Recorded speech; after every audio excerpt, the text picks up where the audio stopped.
सभी को सुप्रभात। मेरा नाम कंचन है और मैं कक्षा 9वीं बाकी की छात्रा हूँ और आज मैं एक हिंदी के विषय को प्रस्तुत करने जा रही हूँ जिसका नाम कारक है। तो चलिए शुरू करते हैं।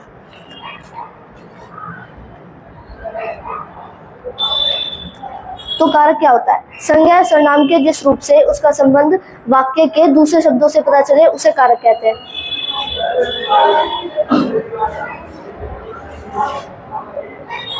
तो कारक के कितने भेद होते हैं? तो कारक के 8 भेद होते हैं। पहला कर्ता कारक, दूसरा कर्म कारक, तीसरा करण कारक, चौथा संप्रदान और चौथा संप्रदान कारक और पांचवा पदान कारक और छठा संबंध कारक, सातवां अधिकरण और आठवां संबोधन कारक।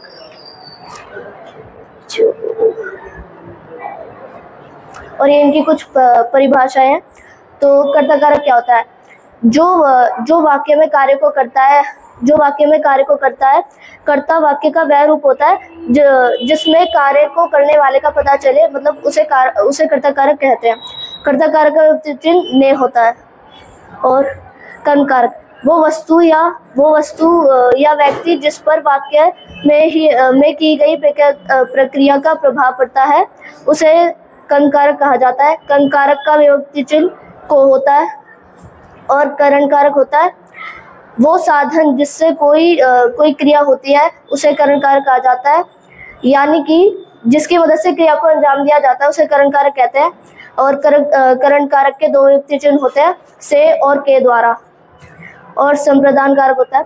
संप्रदान का मतलब होता है देना, यानी कि जब वाक्य में किसी को कुछ दिया जाए फिर किसी से कुछ लिया जाए तो उस स्थान पर संप्रदान कारक होता है।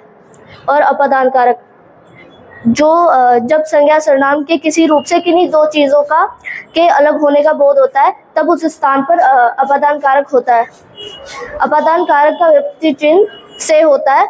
से चिन्ह करण कारक का भी होता है, लेकिन वहां इसका अर्थ साधन से होता है। यहाँ से का अर्थ किसी चीज से अलग होने का होता है।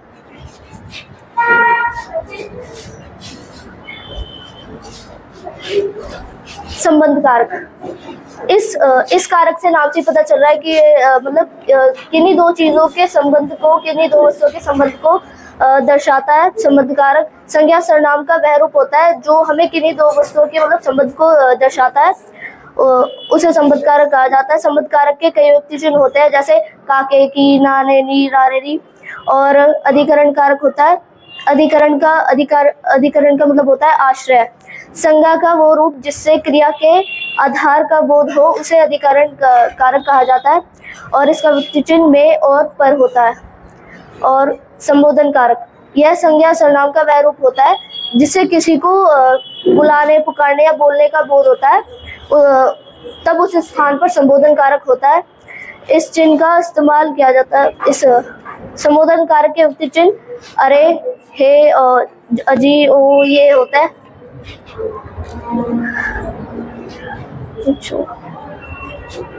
कर्ता का ने इनके कारक चिन्ह है। कर्ता का ने कर्म का को करण से के द्वारा, संप्रदान के लिए अपादान से, संबंध का के की, रारे नारेरी।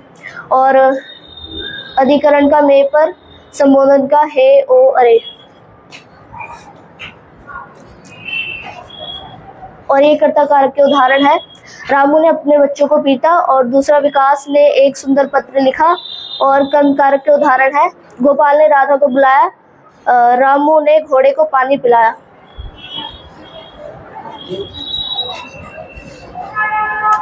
करण कारक के उदाहरण बच्चे गाड़ियों से खेल रहे हैं, पत्र को कलम से लिखा जाता है।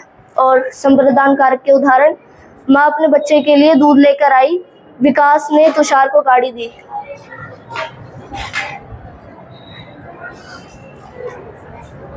अपदान कारक सुरेश छत से गिर गया, सांप बिल से बाहर निकला।